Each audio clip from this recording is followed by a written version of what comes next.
مسند احمد بن حنبل کی حدیث ہے، حضرت سیدنا ابو ہریرہ رضی اللہ تعالی عنہ بیان فرماتے ہیں، نبی صلی اللہ علیہ وآلہ وبارک وسلم نے قاعدہ اخیرہ سے فارغ ہونے والے کے لیے دعا کا بیان فرمایا کہ اس نے دعا کون سی مانگنی ہے۔ اب اس واقعے کو سمجھنے کے لیے ہم صحیح بخاری اور صحیح مسلم کی چند ایک روایات سمجھتے ہیں۔ صحیح بخاری کے اندر حدیث ہے اور اس کا نمبر ہے 835۔ صحیح بخاری کی 835 نمبر روایت میں نبی صلی اللہ علیہ وسلم نے تفصیل سے تشہد کا بیان صحابہ کرام علیہ رضوان کے سامنے کیا کہ تشہد کیسے پڑھنا ہے، اور اس کے بعد ایک جملہ آپ صلی اللہ علیہ وسلم نے فرمایا کہ جب تم قعدے میں بیٹھو اور تشہد میں تم دعا پڑھو اور جب تم یہ کہتے ہو السلام علینا وعلی عباد اللہ الصالحین، تو تمہارا یہ سلام رسول اللہ صلی اللہ علیہ وسلم نے فرمایا آسمان پر اور زمین پر اللہ کے تمام بندوں تک تمہارا یہ سلام پہنچ جائے۔ اچھا، ہم نے ایک مسئلہ آپ نے شاید دیکھا یا نہیں دیکھا، ہمارے ہاں مشہور یہ ہے کہ جی جب نماز کے بعد سلام پھیرو تو تھوڑا سا آگے ہو کے صف کے کنارے تک دیکھو، شاید اس طرح جہاں تک آپ دیکھیں گے سلام پہنچ جائے گا۔ اسی طرح جب بائیں سلام پھیرنا ہے تو اس طرح کا تو ہمیں کہیں نہیں ملا۔ جب آپ نے تشہد میں یہ دعا پڑھ دی کہ السلام علینا وعلی عباد اللہ الصالحین، تو آپ کا یہ کہنا جو ہے رسول اللہ صلی اللہ علیہ وسلم کے حکم کے مطابق آسمان اور زمین پر جتنے اللہ کے بندے ہیں ان سب تک آپ کا سلام پہلے ہی پہنچ گیا۔ اور اس کے بعد ایک جملہ ہے جو صحیح بخاری کے اندر آتا ہے کہ نبی صلی اللہ علیہ وسلم نے فرمایا جب تم تشہد پڑھ لو، درود پاک پڑھ لو، ایک جملہ ثم یتخیر من الدعاء اعجبہ الیہ فیدعو، پھر جو تمہیں پسند ہو، جو دعا تمہیں پسند ہو تمہیں اختیار ہے، جو دعا تمہیں پسند ہو تمہیں اختیار ہے۔ تو نبی صلی اللہ علیہ وسلم نے ہمیں اس کا اختیار دیا۔ ہاں، آپ نے پسند فرمایا ہے کہ یہ دعا جو ہے اس کو زیادہ پڑھا جائے، اس کو آپ علیہ الصلوۃ والتسلیم نے تاکیداً حکم دیا، اور ویسے بندے کے اوپر اس کا اختیار چھوڑ دیا۔ وہ جو دعا جس کا آپ صلی اللہ علیہ وسلم نے چاہا کہ یہ دعا مانگی جائے، وہ دعا یہ ہے کہ جب بھی کوئی نمازی تشہد کے بعد درود کے بعد دعا پڑھے تو اپنی دعا میں فرمایا 4 چیزوں سے پناہ مانگی اللہ تعالیٰ کی، وہ اللہ کی پناہ میں آئے۔ وہ 4 چیزیں کون سی ہیں؟ فرمایا فَلْيَتَعَوَّذْ مِنْ 4، 4 چیزوں سے چاہیے اسے پناہ مانگی، کیونکہ اب وہ نماز کے آخر میں بیٹھا ہے، اب مزدوری وصول کرنے کا، مزدوری لینے کا اور اللہ تعالیٰ سے رحمت کے سوال کرنے کا وقت ہے۔ وہ 4 چیزیں فرمایا سب سے پہلا ہے عذاب جہنم، جہنم کے عذاب سے اللہ بچائے، دوسرا عذاب قبر سے اللہ بچائے، تیسرا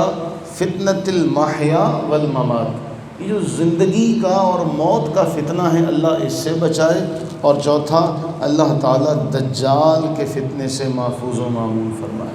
یعنی ان 4 چیزوں سے نبی صلی اللہ علیہ وسلم نے کیا دعا سکھائی؟ اللہم انی اعوذ بک من عذاب القبر ومن عذاب النار ومن فتنۃ المحیا والممات ومن فتنۃ المسیح الدجال۔ کوئی بھی دعا مانگی جا سکتی ہے، لیکن اس دعا کو نبی صلی اللہ علیہ وسلم نے پڑھا اور اس کے پڑھنے کا حکم ارشاد فرمایا۔ ویسے کوئی بھی آپ دعا مانگ لیں، لیکن ہمارے ساتھ معاملہ بڑا عجیب ہے، ہمیں تعلیم نہیں دی گئی یا ہمیں سکھایا نہیں گیا، کچھ ہم نے اس کے بارے میں کبھی سیکھا نہیں، اور بچپن سے لے کے ہم وہی ایک دعا، اور ہم سمجھتے ہیں کہ شاید وہی دعا، اور ہم وہ کہتے ہیں نا کہ ایک دعا کا زبان پر جاری ہو جانا، عادت بن جاتی ہے بندے کی، عادت جاریہ، کہ وہ ربنا آتنا فی الدنیا حسنۃ وفی الآخرۃ حسنۃ وقنا عذاب النار، یا پھر رب اجعلنی مقیم الصلاۃ۔ ہم سمجھ بیٹھے کہ شاید یہ رسول اللہ صلی اللہ علیہ وسلم کا حکم ہے، ایسا نہیں ہے۔ اللہ کے نبی صلی اللہ علیہ وسلم نے اختیار دیا، یہاں اس موقع پر قرآن کریم کی کوئی بھی دعا اور احادیث طیبہ میں وارد ہونے والی کوئی بھی دعا یہاں مانگی جا سکتی ہے کہ رسول اللہ صلی اللہ علیہ وسلم کا یہ جو جملہ ہے نا، ثم یتخیر من الدعاء اعجبہ الیہ فیدعو،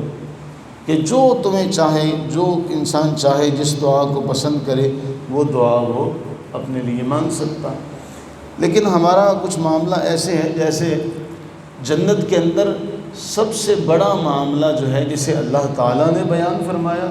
اور نبی صلی اللہ علیہ وسلم نے ذکر فرمایا کہ جب اللہ تعالیٰ، جب جنتی سب جنت میں چلے جائیں گے تو اللہ تعالیٰ ان سے فرمائے گا آج تمہیں میں وہ چیز دوں گا جو میں نے اس سے پہلے نہیں دی، آج میں تمہیں وہ نعمت عطا کروں گا جو تمہیں اس سے پہلے نہیں ملی۔ اب وہ جنتی حیران ہو کے عرض کریں گے یا اللہ ہم باغوں میں ہیں، نعمتوں میں ہیں، کون سی ایسی نعمت ہے؟ فرمایا آج میں تمہارے لیے اپنی رضا کا اعلان کرتا ہوں۔ تو سب سے بڑی نعمت جنت میں اللہ تعالیٰ کی رضا، اللہ کا راضی ہونا۔ لیکن ہمارے ہاں کیا ہے؟ ہمارے ہاں جو عام تاثر ہے، جو واعظین انہوں نے پھیلا دیا، وہ کہتے ہیں بس جنت میں حوریں ملیں گی، تو بس جنت میں حوروں سے ہی ہمارا واسطہ ہے۔ تو عام طور پہ ایک کلمہ گو اور غیر مسلم یہ سوال کرتا کہ بھئی جنت میں صرف حوروں سے ہی تمہیں واسطہ پڑھنا ہے تمہارا، اور تم نے صرف جنت میں حوریں رکھنی ہیں، اس کے علاوہ اور کوئی کام نہیں؟ تو قرآن کریم میں اللہ فرماتا ہے رضوان من اللہ اکبر، اللہ کی رضا تو سب سے زیادہ بڑی ہے۔ تو ہمیں اس کا تذکرہ آپ کو کہیں نہیں ملے گا کہ اللہ تعالیٰ کی رضا سب سے بڑی نعمت ہے، وہاں اللہ کی رضا ملنی ہے۔ تو وہ حوروں تک ہمیں لے جا کے پھنسا دیا، حوروں تک ہمیں لے جا کے وہاں الجھا کے رکھ دیا۔ اسی طرح یہاں معاملہ ہے کہ ہمیں یہ نہیں تعلیم دی گئی، یہ نہیں سکھایا گیا کہ ہم نے یہاں آخر میں بیٹھ کے دعا کیا کیا مانگی، ورنہ آپ کو جو جی چاہے آپ دعا مانگیں۔ اور یہاں دعا مانگنا، یہ جو 4 چیزوں سے دعا مانگی گئی، فتنۃ المحیا والممات، زندگی کی تمام آزمائشیں اس میں آ گئی۔ آپ کی زندگی کی ساری چیزیں جتنی بھی جن سے آپ کو سامنا پڑتا ہے وہ سارا آپ نے ایک جملے میں سمیٹ دیا، فتنۃ المحیا والممات۔ کاروبار کا فتنہ ہے، آپ کو اور کسی مسئلے کا معاشی طور پر، معاشرتی طور پر کوئی فتنہ، کوئی آزمائش کسی کا سامنا، ایک جملے میں فتنۃ المحیا والممات۔ لیکن ہم اللہ سے یہ دعا کریں کہ اللہ تعالی ہم پر اپنی رحمت فرمائے۔ ہماری تو جیسے تیسے ہے، گزر گئی، ہم چلیں ایک دعائی یاد کرتے رہے، اللہ تعالی ہمارے بچوں کے سینوں کو ان کو انشراح عطا فرمائے، انشراح صدر عطا فرمائے، اس کو کشادگی عطا فرمائے کہ وہ یہ ساری باتیں یاد رکھ سکیں، وہ یہ ساری دعائیں سیکھ سکیں کہ یہ بھی دعا نبی علیہ السلام نے بیان فرمائی، یہ بھی دعا یہاں پڑھی جا سکتی ہے، یہ بھی دعا یہاں پڑھی جا سکتی ہے۔ اللہ تعالی ہم سب پر اپنی رحمتیں، برکتیں نازل فرمائے اور ہم سب کے سینوں کو کشادگی عطا فرمائے۔ یوں نہیں کہا، ایسی نہیں سکھائی یہ دعا، رب اشرح لی صدری، یہ جو صدر کو کھولنے کی دعا، سینے کو کشادہ کرنے کی دعا، اس کے پیچھے بہت بڑی حکمت ہے کہ بہت سی چیزیں ہمارے یہاں سینے میں جمع نہیں ہو سکتی، اس لیے ہم اللہ سے یہ دعا مانگیں، اے اللہ ہمارے سینے کو کھول دو، ہمارے انشراح صدر ہمیں عطا فرما تاکہ ہم ان سب چیزوں کو سیکھ سکیں اور ان کو یاد رکھ سکیں۔ آمین ثم آمین۔